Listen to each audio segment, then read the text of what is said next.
Ah, well, good evening, darlings, and a very warm welcome indeed to Saturday Night Live, which is, of course, the second and last of our short but sweet times together of this week. Yes, tomorrow we are back to the full hour, and Monday it's a double helping, of course. And we are here to wave away Saturday and to welcome in Sunday. And we will be doing so in the company of our perennial and permanent pals, our matching pair of his and hers highly powered hedgehogs of truth. You know their powers, deploy them wisely. No action tonight for Two Ton Ted the Tenting Tin or indeed the Netty Petty Piss Pot. Neither of them are getting a Mr. Tickle, but Sean's box is in place ready for its regular pounding. And of course, we have got the community portable electronic telephonic device upon which you could, some might argue should, and Simone already has, leave a voice note for the delectation and delight of all of your fellow members of this fantastic inner scrotum. Ah, yes. Now then, I'm not going to greet you all individually tonight because I did that last night and it took up half the bloody live stream, didn't it? So I'm just going to have a goodly slurp of my wine, well deserved, because my goodness gracious me, the restaurant was heaving tonight. And I do mean heaving. We were turning people away. We had a 70th birthday party, so that was a table of 28 and just every square inch of the restaurant was rammed. It's been a joyous and riotous evening. We've fed an awful lot of people and got some of them quite drunk, and they've all gone home happy, and so indeed have we. So I'm going to have a well-earned, goodly slurp of the old vino, and then I'll just jump into the comments wherever I am, really, if that's okay with you. So, cheers, darlings. Your very good health. Bottoms up if you're lucky, lads. Up yours if you're not careful, ladies. Do not be taken unawares. Keep your hand on your halfpennies. That's my advice. And above all, to each and every one of you, with joy streaming down my nose and sincerity oozing quietly but firmly out of my back bottom, get stuffed. Thank you, darlings.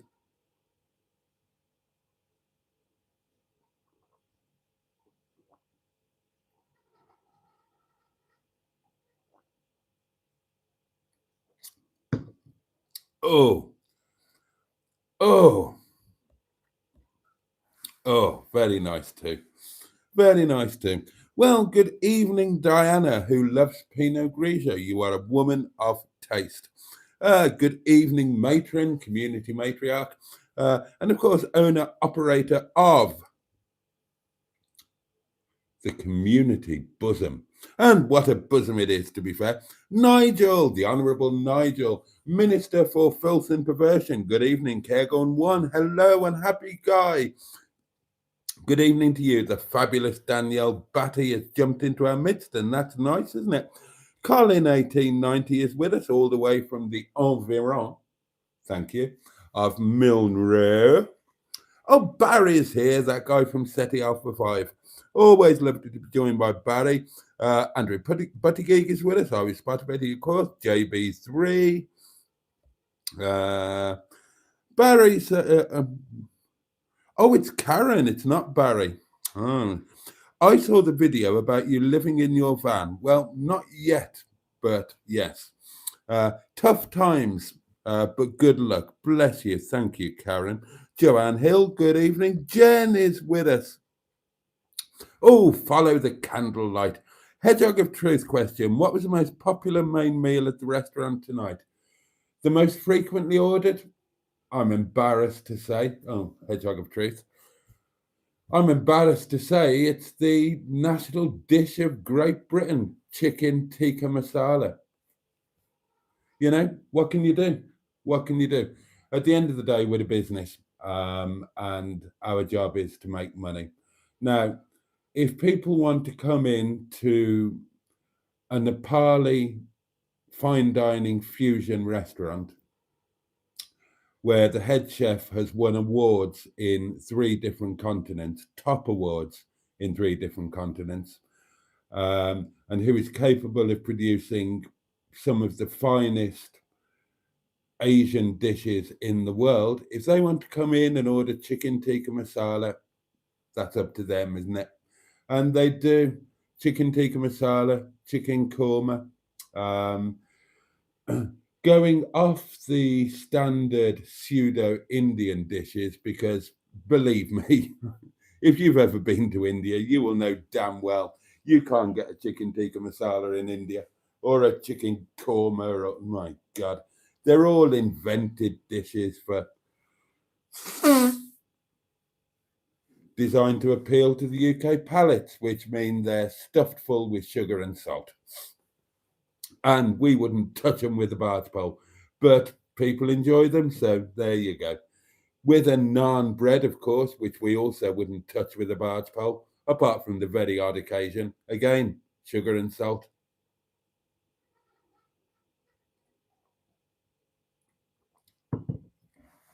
If you saw how much sugar went into a tikka masala or a korma or a naan,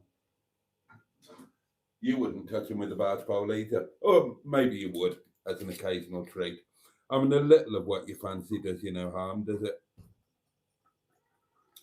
And to be fair, ours are a lot healthier than the majority of Indian restaurants, because we use zero cholesterol. We don't use we use cholesterol-free oil. We don't use ghee.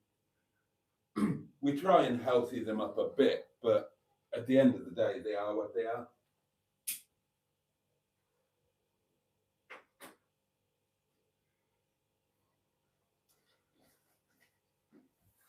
If you go aside from from the pseudo-Indian dishes, as I was saying, our most popular dishes are the kukra masala. That's very, very popular. That's on the chef's special, and that's nice. That's chef's special sauce with 4 mini supreme of chicken tikka, which is beautifully marinated. Very, very nice indeed. Served with a small portion of rice and a naan bread. That's very popular. And the other one that's really popular is the Sikha Tal mixed platter. That's a sizzling dish served sizzling on an iron skillet. And that's kind of a Nepali mixed grill. So you get sheikh kebab, marinated breaded king prawn, nothing bought in. We do all of this in-house. It's all made in-house. You get chicken tikka, you get lazuni chicken, you get lazuni lamb, and you get Hariyala Kukura mint tikka, which is nice if you like mint. So yeah, that's served on an iron skillet as a sizzling dish, steaming as it goes into the restaurant. Creates a real spectacle, and creates flames when it's on the stove. So it's a flamed dish as well. And that is served with a naan bread of choice and a vegetable curry sauce as standard.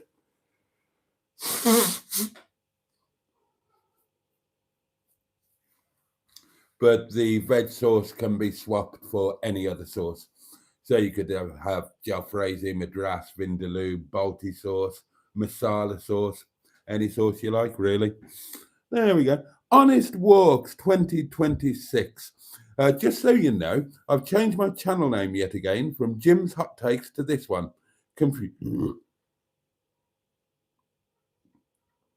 I apologise, that was a wine burp. Confusing, I know. Okay, Honest Walks, thank you for letting us know. We know who you are now. Hedgehog of Truth question from Richard. What grandiose things and deco have you been mulling over in your mind for the Sherpa's Lodge? Oh, now then.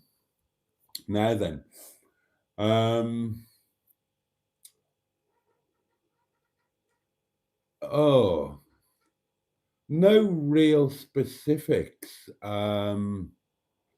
Furniture from here. So in the non-bedrooms, then dark wood, rosewood, ideally. So this is Shirsham Indian rosewood. I've got a matching table in there. So dark wood is going to suit the place for the non-bedrooms.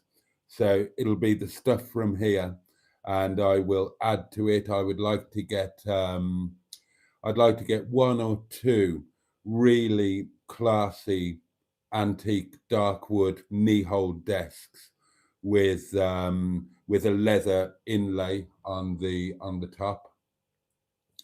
Not sure of the colour of that because I don't know what the colour scheme is for Sherpa's Lodge yet.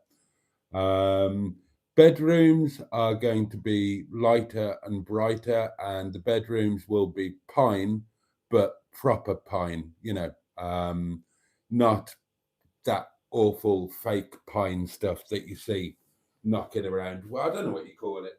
It's like, you know what I mean? Cheap pine is horrible. Whereas proper pine is a thing of beauty when it's waxed and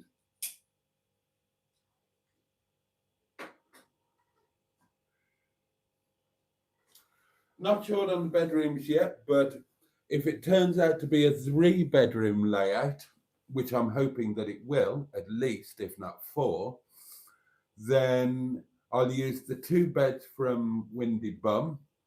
They're both nice, pine, perfectly decent. Just get new mattresses or mattress toppers. But then I'll probably get a feature bed and go for a 4-poster, and that'll be the one that I use. It's been a while since I've had a 4-poster. I had a 4-poster at the work flat, and I had a 4-poster in the Welsh cottage, and I rather like it. Yeah, I do. So one big old feature bed. Make a real feature of that. I mean, grandiose. Nothing really grandiose or over the top. I mean, you actually said deco rather than decorations, and there's going to be some art deco in there because I'm quite the art deco fan.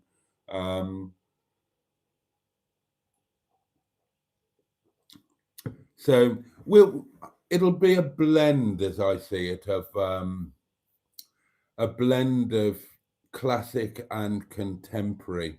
I think. I mean, we'll have to play it by ear as we go along, and obviously, you guys are partners in this, so we'll discuss it.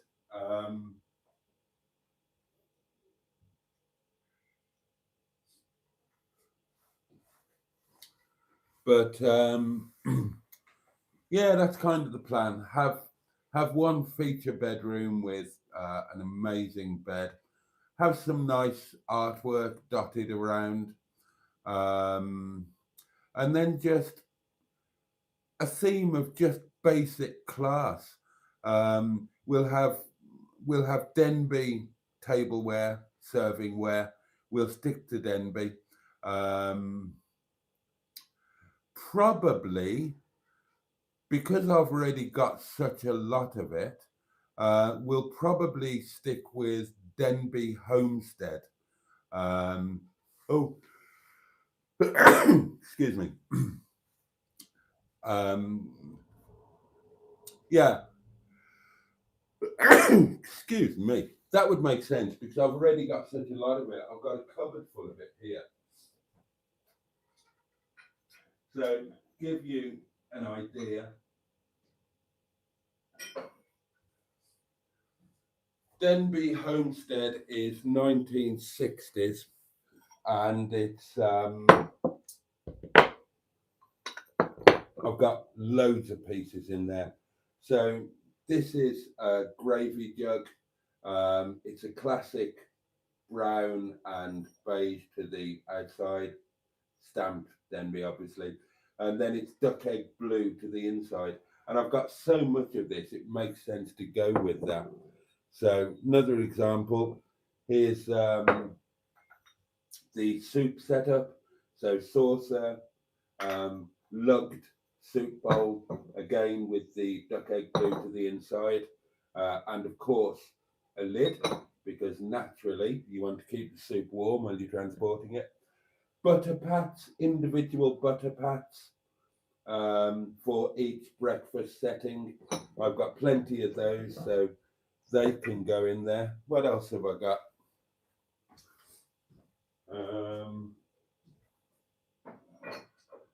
There's shed loads in here.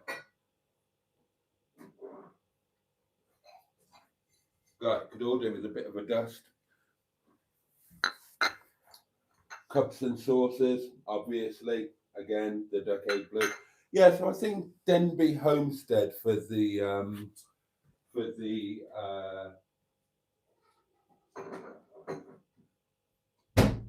let's put that back as it's supposed to be. Denby Homestead for the dinner services. Cutlery.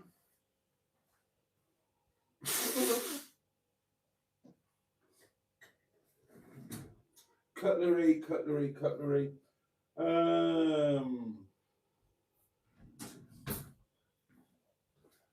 Right, cutlery will be Arthur Price International, and we will go for King's pattern. That's just a personal preference. I very much like that. It's probably my favorite classic cutlery. So I think we'll go, we'll probably go with that. Other than that, and that's just going to be the theme, you know, nice stuff, classy stuff, not ridiculously grandiose, but just nice.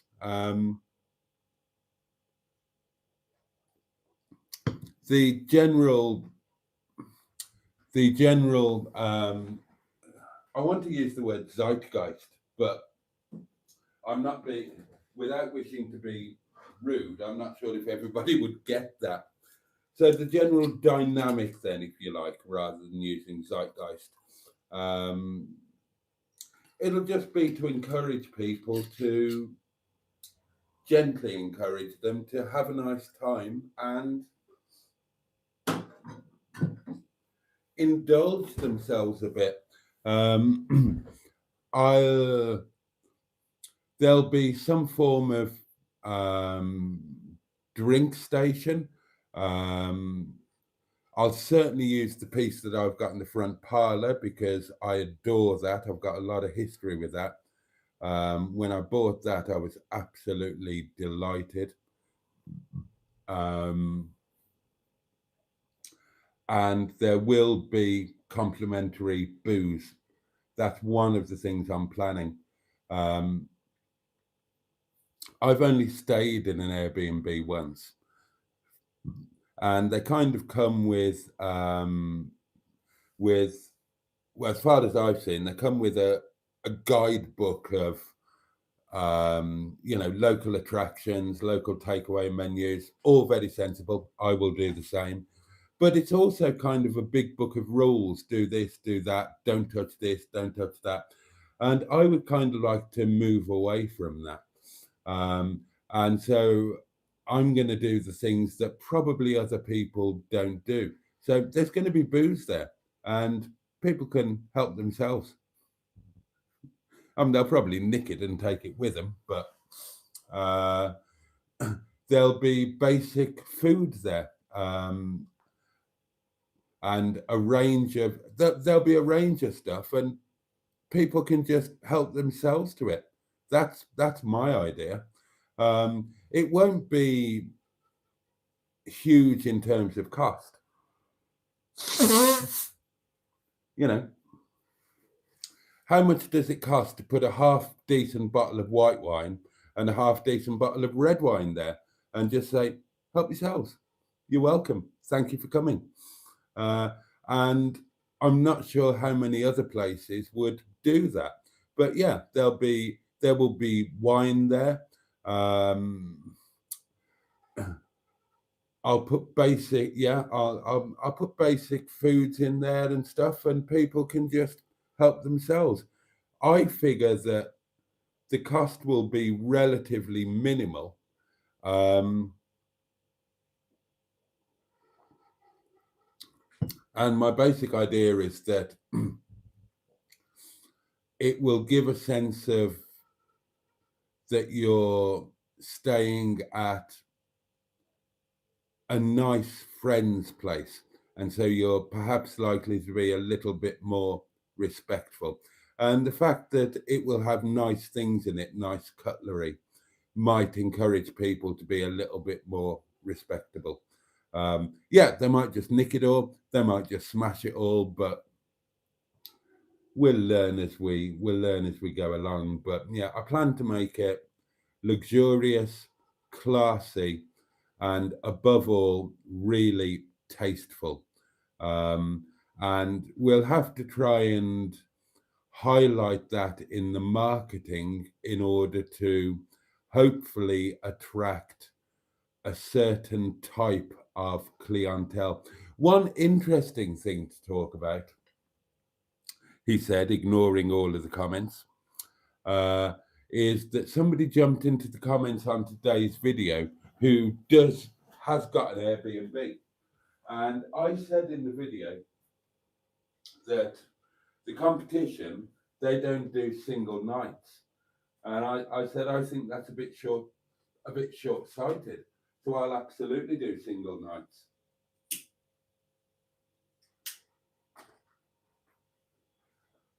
And the person jumped into the comments and said, look, I do Airbnbs, and I had the same idea. I had to stop doing single nights. The problem with single nights is that you get people using it for a party. You just get the wrong people, and you've got no idea what you let yourself in for. Blood, carpet, wall, ceiling, cigarette burns, cigarette butts on the floor. You don't make any money from it because the damage they do, even when you take their damaged thing off, they do more damage than they pay for the place. And that kind of makes sense. So the one night thing might not be a goer unless, I think the way I actually thinking about it, the way I'll do that is that we won't do one night for unknown quantities, new people. But if I know you, obviously if you're a community member, then that's a given. But if it's a known quantity, a known customer, or a corporate customer, see, there's a line that we can draw. If it's a corporate customer, absolutely we'll do one night. If it's a known customer, absolutely we'll do one night. But for the riffraff, we'll put in a 2 or 3 night minimum, because I remember now talking to somebody ages ago about an Airbnb, and they did the one night thing, and people were using it as a knock-in shop. Blokes were booking it to shag their mistresses, or their, basically to cheat on their wives. And we don't want to be that sort of place.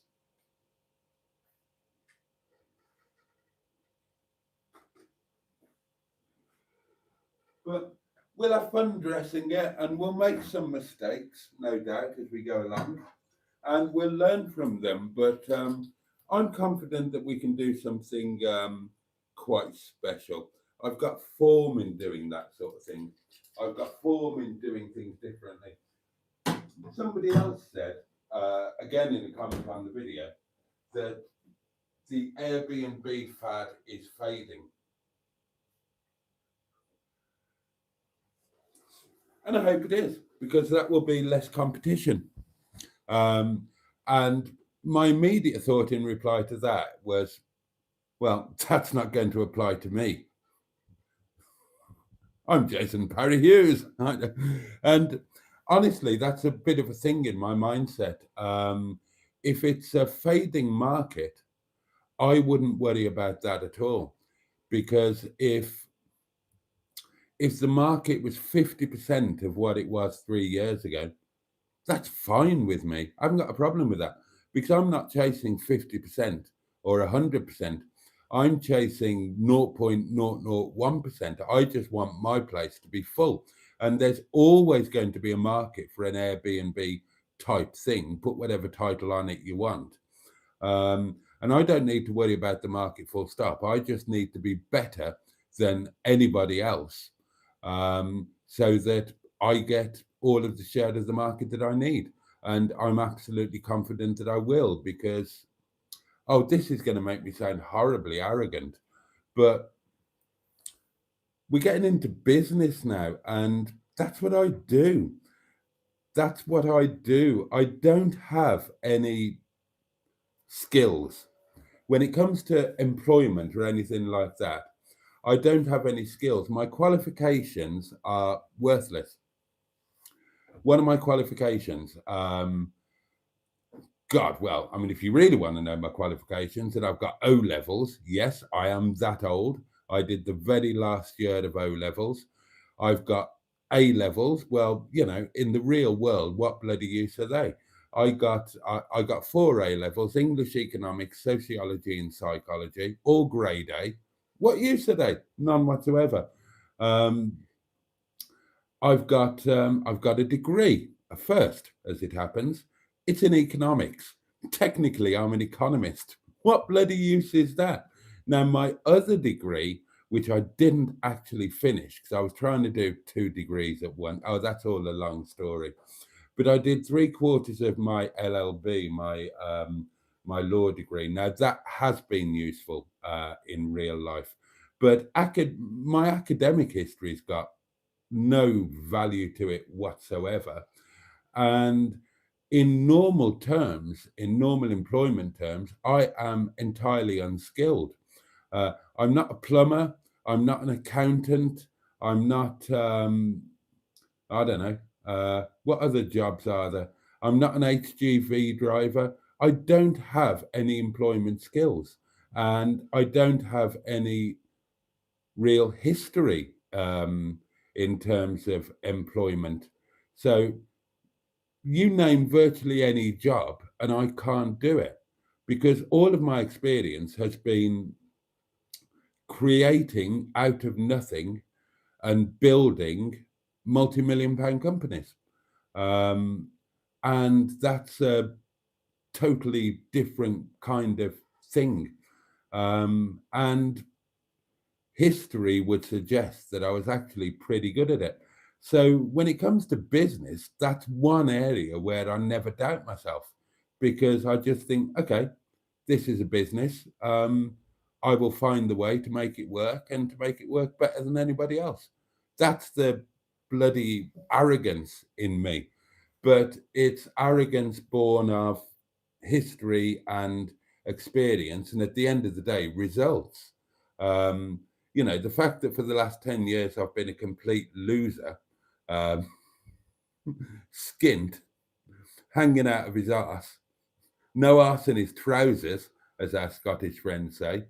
I forget that. I just think of what I was before then. So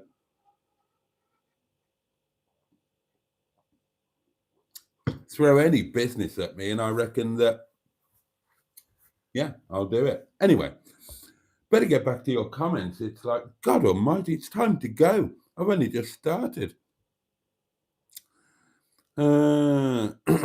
Let's whiz through your comments, see what you guys have got to say for yourselves. Follow the candlelight, had a Thai curry for dinner. Do they serve a fowl curry there, Boaty? What, you mean my restaurant? We will do if you want it. It's not a real thing. It's entirely made up. And whenever anybody orders one, we laugh and take the piss out of them, you know, behind the scenes in the kitchen. It's one of those ridiculous UK things. To make a hot curry takes effort. to do it properly, to do it traditionally. And that spice heat needs to be built in layers with a bewildering and multifarious, multi-layered mix of herbs and spices to create that spice heat in a kind of nuanced way. You can't do that in a restaurant, and there'd be no point in doing that for a UK customer who wants to order a file. So if you order anything, well, anything like a Vindaloo or a Tindaloo or a Magmaloo or a file, then it's all bollocks. All it is a normal curry with a shed load of dried red chili flakes in it. And depending on what you order, that depends on the amount of chili flakes that we put in it. And again, red chili flakes, they're not great for you. And they're the things that make you have the Barcelona squitty quits the next day. Again, we don't touch them. We don't touch them. Our food, it's only fresh chilies and always green, never red. They have a different effect upon the digestive system. So people do order a file in the restaurant, and we just roll our eyes and shove a load more red chili flakes in their chicken curry and think, yeah, whatever. You're paying for it, matey. You're paying for it. Don't do it. Seriously, don't do it.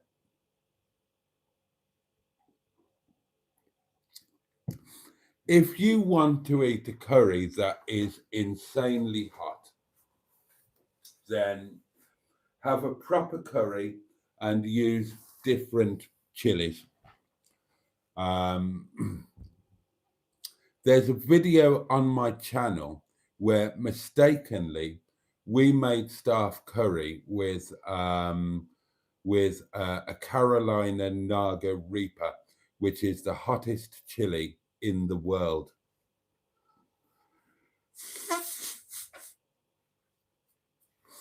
Now that's got a bit of substance to it, but seriously, if you want that sensation of heat, don't order a file or anything like that, because all you're going to get are red chili flakes, and you might impress your mate when you're a bit drunk, but you're not doing your body any favors.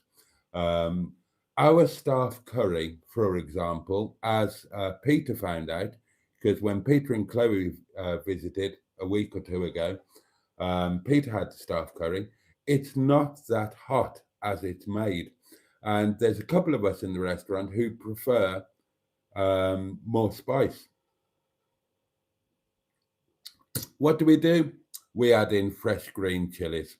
That's what, every night when I have my staff curry, which is made for a normal Nepali palate, it's not as spicy as I would like it. So every night I add in fresh chilies, and that's the way to do it. Because if you order a file or anything like that, you're just getting a normal curry buggered up by a load of red chili flakes, which are awful.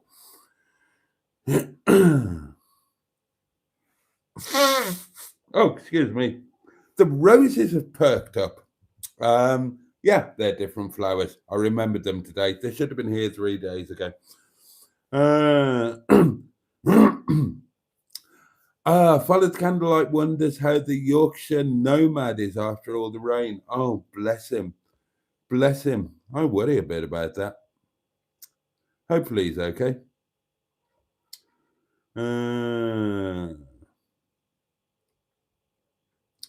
Oh, Conor Ben won, did he? Well, what a surprise. Not. What a surprise. I haven't seen it or heard it or anything. I'll watch it afterwards, but yeah, it was obvious that Conor Ben was going to win. I've got no idea how he won. That's the first I've heard of it. But it was pretty obvious to me, at least, that he was going to win. Why was it obvious? Simple. This fight has earned a lot of money for the fighters, for the promoters, and for the production company, as did the one before. Obviously, the first one earned a fortune. Now, it's not a world title fight. It's got no particular meaning. It's a mismatch of weights, but it was a massive fight simply because of who their fathers were. Eubank won the first. There's a rematch. Obviously, Ben was going to win the second so that it could become a trilogy and there would be a third fight so that everybody can earn a lot more money. Am I being cynical? Maybe. Is that the case? Of course it is. AJ's fighting Jake Paul, for Christ's sake, for between 70 and 100 million pounds.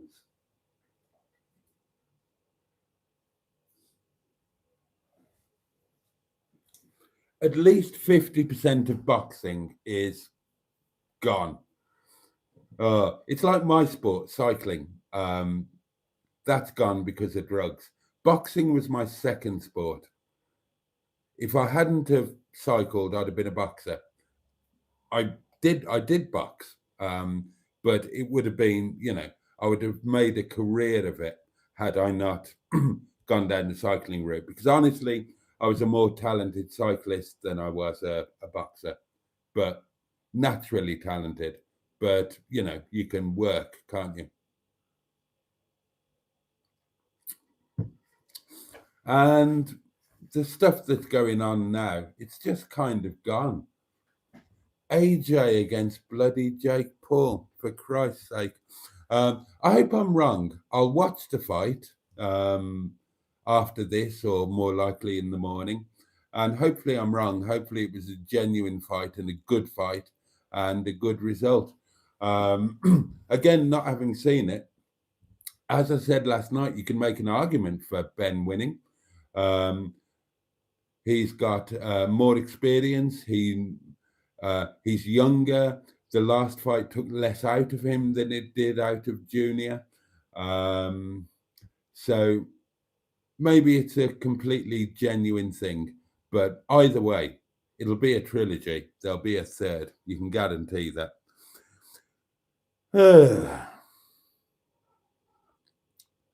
Right, let's go. Diddly do.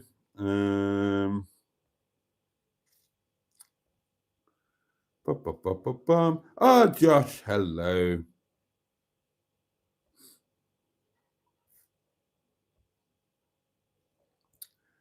God, what are you all on about? Do they have a clay oven in the restaurant? Well, of course, Survive Thrive. How are you going to make an naan bread if you haven't got a clay tandoor? Yes, we have, obviously we have a clay tandoor. That's the one thing that you can't do without. And I might actually put one in the Sherpa's Lodge. That would be a thing, wouldn't it? Actually, that's a really good thought. I need to play on the fact that we're above a Nepali restaurant. So why not do something like that? Make your own naan bread. Put a tandoor in there and put some naan dough in the fridge, ready-made for them. So all they've got to do is hand knead the naan. If you've ever made a naan bread, you'll know what I'm doing there. Bang it in the tandoor, boom, fresh naan. Actually, that's another thought. I'll put some Nepali stuff in the fridge. Maybe I'll put the first meal in there. Put some staff curry up there, that sort of thing. Some rice in the fridge so they can just ping it in the microwave. All of that kind of thing. Oh no, I won't do that. No, because I want them to get down to the restaurant, don't I? So maybe just a snack, a Nepali snack. Maybe, oh, I know. I could put a bowl of chat pata down for them to have as a snack and encourage them down into the restaurant.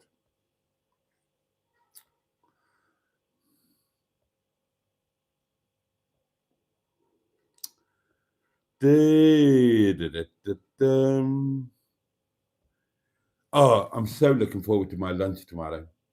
I'm going to have a proper Sunday lunch tomorrow. I'm going to do it old school. Yeah. I'm going to have a full slap-up Sunday lunch. I'm going to have a glass of wine before my meal, and I haven't done that for years. And I'm really going to enjoy it.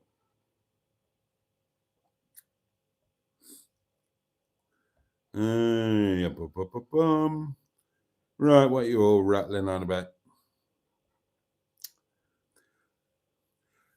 How about a 3-choice menu with a glass of wine delivered to the Airbnb? Yeah, we could do that. You will need an Airbnb account and a booking website. Well, I imagine I would. I'll sort all of that out.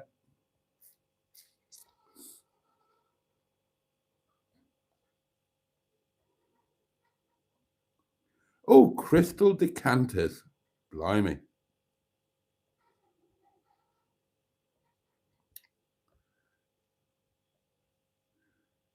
Boaty, says Jeff, I owned a cabin in the Smoky Mountains that I rented when I wasn't there. It's amazing what people will nick. Wall decorations, remote controls, silverware, you name it. Yeah, I'm I'm kind of aware that that is a possibility.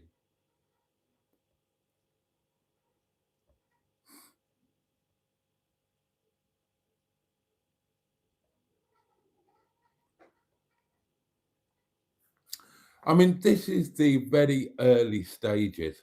Admittedly, we might be in there in a few weeks, but it's still the early stages of my thought process. I will do this properly and come up with reasonable thinking. I think that a lot of the effort might be in the preparation, a bit like food. If you just put it out there on an open market like the Airbnb thing, then you don't know what you're getting, do you?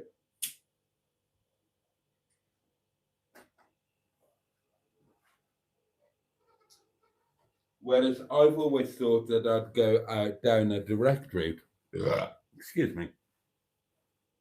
As I said on the previous video, I've been cutting up to corporate clients, potential clients, well, clients of the restaurant and potential clients of the Airbnb.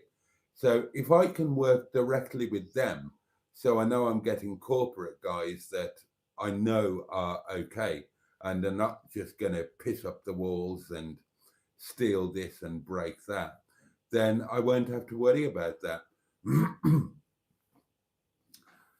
I find that lots of things in life are like that. If you just go down a general let's hope for the best route, then you can get bitten on the arse.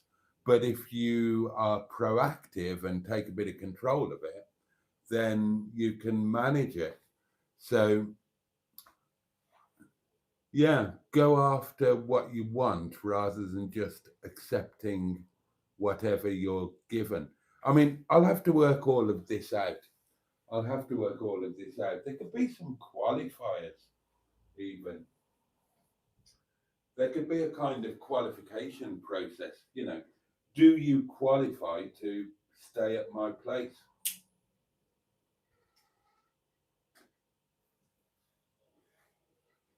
Now, I haven't got an Airbnb account. I haven't looked into it, but I imagine that people have ratings. I would imagine they have feedback, so you can look at their history. That would be a bit of a clue. We'll work all this out. I've got voice notes that I haven't played, and I really should have. Boaty, Hello. pound that box, but before you do, Oh, what would you prefer? Carpet burns for a week or a dead arm for a week? Wanker. well, I prefer carpet burns because it probably wouldn't. Well, it depends how I got them, but yeah, I'll go for carpet burns because a dead. Well, I don't know. When do you get a dead arm? The only times I can recall having a dead arm were when your other half falls asleep on it. And that's all right. Carpet burns. Yeah. Oh, we're getting into dodgy territory there, aren't we? I suppose dead arm means she's asleep. Carpet burns means that she might have been awake and it might have been fun. I'll go for the carpet burns. Right, let's pound the box. Yeah. And it's gone. Thank you, Simone. And we do have another. Hello, Boaty. Hello. It's Emma Lemon of the eponymous YouTube channel Emma Lemon here. I was just sending a voice note to suggest you might like to pound the box, but I have a feeling it's going to get stuck in tonight. It's going to get stuck in the slot, isn't it? Here we go. I've got a feeling it's not going to go in tonight, is it? It's not going to go in tonight.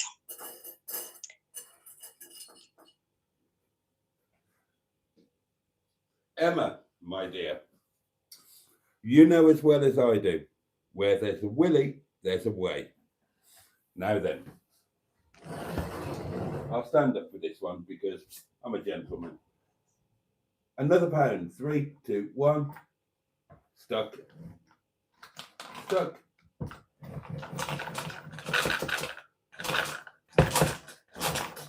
No. Oh, it's not going. Is this the one? Have we filled Sean's box? No. No, we haven't.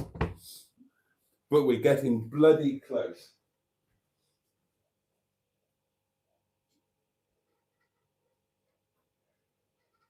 Oh, in other news, exciting news, darlings, very exciting news. But I think this is going to be tomorrow's drive into work video, and it is kind of really late. So, oh.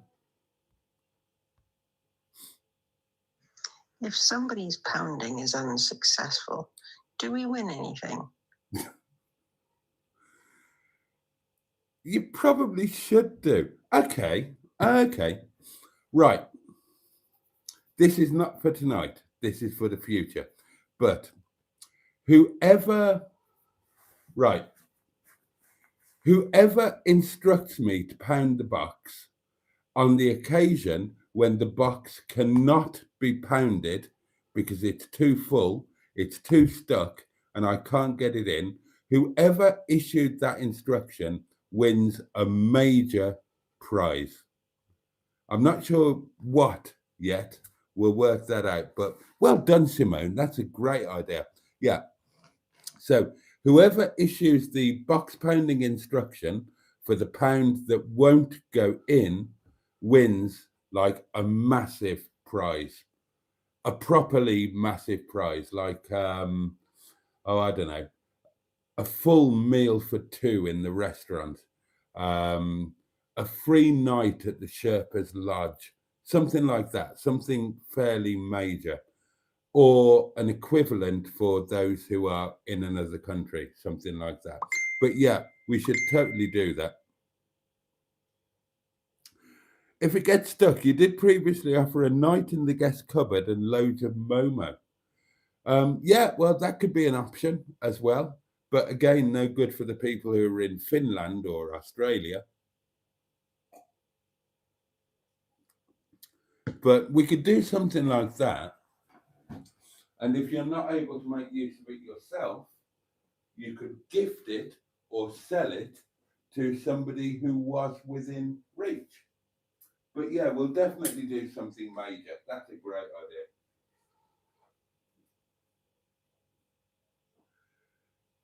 Right, I was telling you about the good news. And it is good news.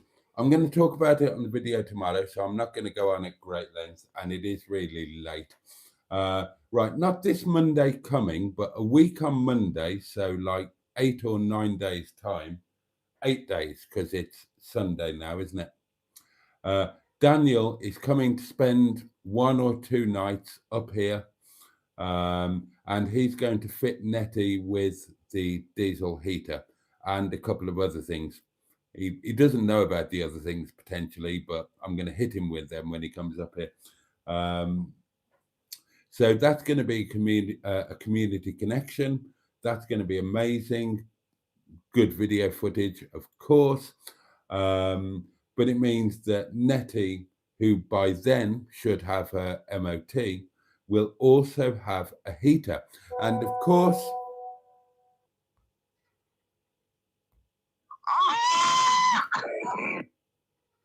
thank you for that. And of course, we've got the power bank and the solar and all of that.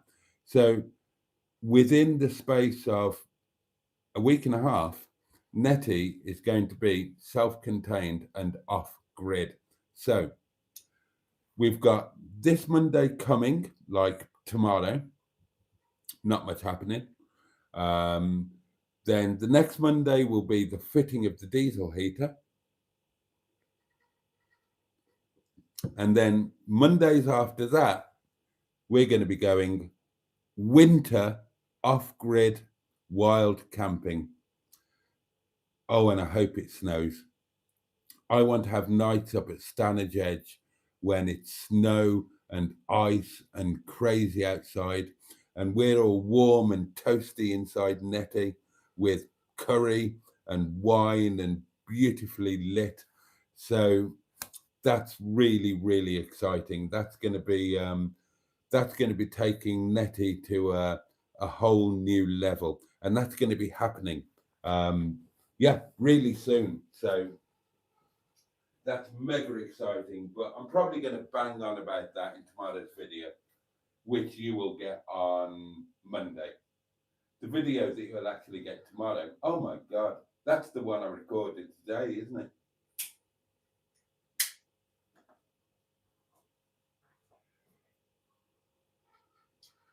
Okay, so the one that I recorded today is about the dark side of YouTube, talking a bit about the van life YouTube channels that I've flirted with watching and what can happen when you get the trolls and you get the people that hate you, and sharing my personal experience with that and talking about channels that have just disappeared and all of that. It's a bit of a weird one, but there you go. That's what you're going to get tomorrow.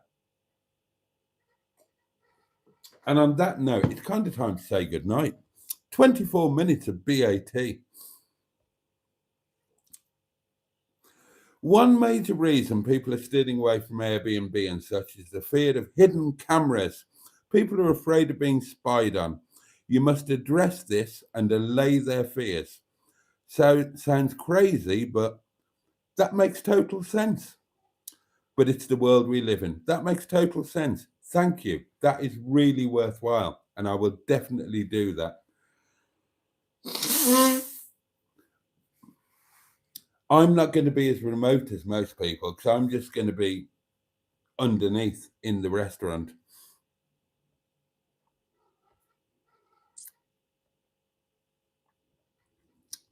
Right, let's whiz through these. Karen says Barry has a degree in business management and investigates insurance fraud. A degree is useless. Yeah, well, they kind of are. And Karen goes on to say, my degree is in criminology. Well, that's not entirely useless, is it? The Honourable Minister for Filth and Perversion has a PhD in filth and an A-level in sarcasm and an O-level in defiance. I can believe that. I'm so looking forward to one of my I'm coming up to spend a night with you. Well, an evening, not the entire night. Neither of us are that way inclined, Nigel. Oh, we could go into that's going to happen. I need, yeah, me and Nigel, that'll be a live stream to remember.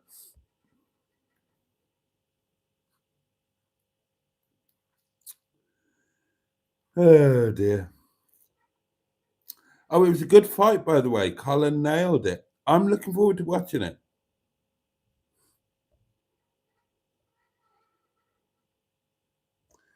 Right, I'm whizzing through now.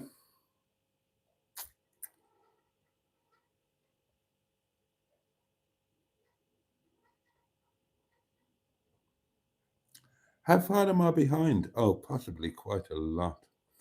All right, let's properly whiz through these. What time is it? Oh yeah, let's whiz through because half 12, I'm off, and I'm sure you're all desperate to be off as well.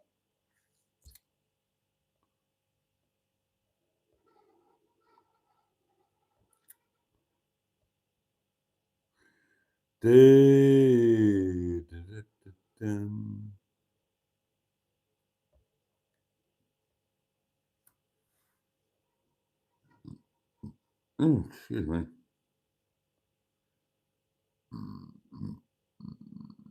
Oh, excuse me.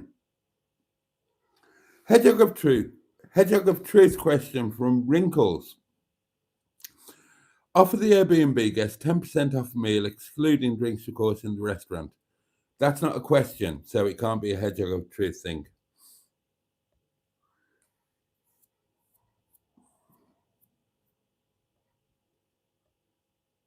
Simone is now in bed, very sensibly. If I get made homeless, I'm going to book Boaty and claim squatters' right. What, you're going to book me, personally, and squat on me? Dear. Oh, Honest Walk did a nice thing. Thank you very much. I didn't see that. It didn't pop up. That is a £2 super chat. Thank you. That goes in the pot towards trying to stay alive and pitch fees and that kind of thing. Bless you. Seriously, thank you. Oh, God. Oh, there's a lot of filth in here. Hedgehog of Truth question from Wrinkles. Boaty, do you get to keep any tips at the restaurant? Right, the policy on tips is all of the tips go into a pot. All of the tips go into a pot, and every month they are shared out between the front of house staff and the kitchen staff. Because, you know, everybody has a hand in the doings, don't they? And the front of house staff couldn't do their thing without the guys in the kitchen.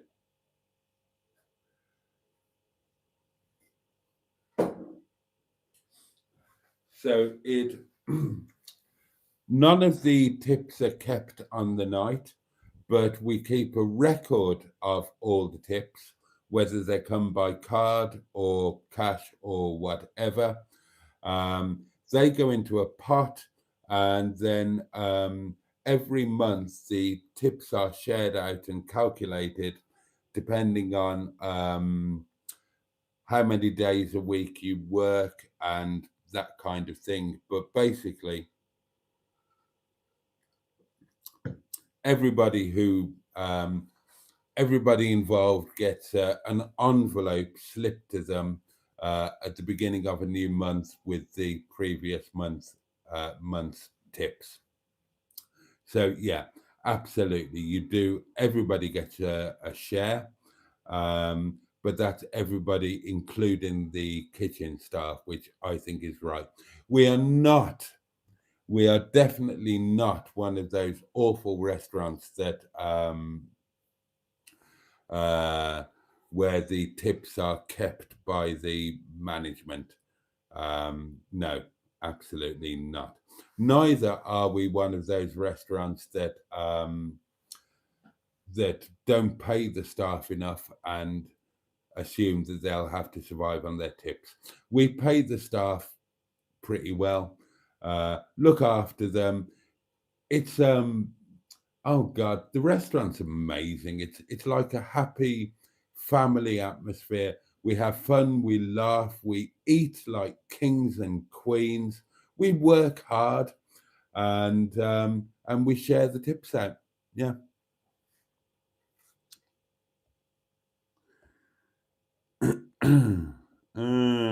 Yep,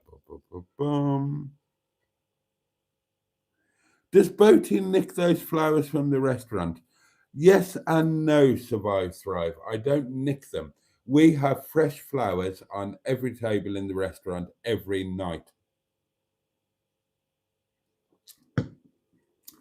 When the flowers are not perfectly fresh, we replace them. But the flowers that have been replaced are not totally dead, so I bring them home. We used to throw them away, but now I bring them home.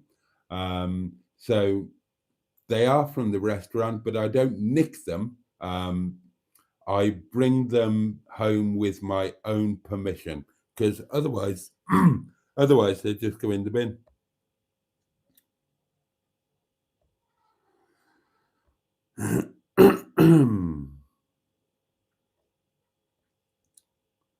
What time? Oh God, it's gone past. Right, let's go. Let's all go. Excuse me.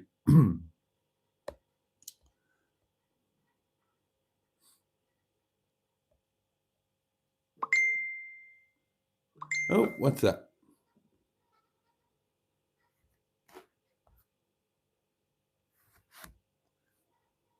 Oh, thank you. A link to the fight. There we are. Right, I'll crack on with that afterwards.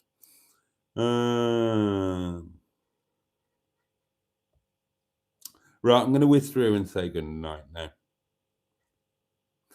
Boaty, if you guarantee there are no cameras, I'll spend a visit as long as we can do a cooking video together. I can guarantee both of those things. There will be no cameras, and we can definitely do a cooking video.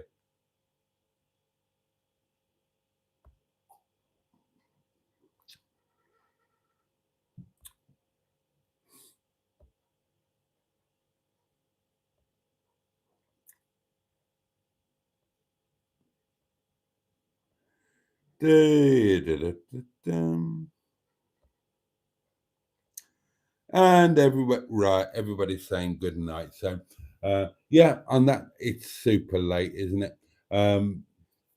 These short but sweet ones, Friday and Saturday, they're a bit weird and they're a bit difficult to deal with. But bless you all for staying up so late and bearing with. Get yourselves to bed now.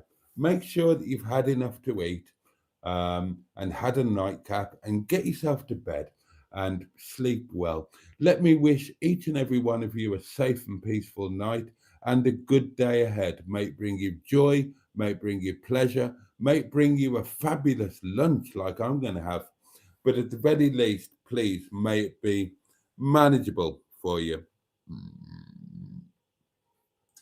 God, sorry, I've got the burps. The candle will be relit tomorrow night, earlier, 11 o'clock. Sunday Night Live. Please join me then if you can. I would love to hang out with you once more.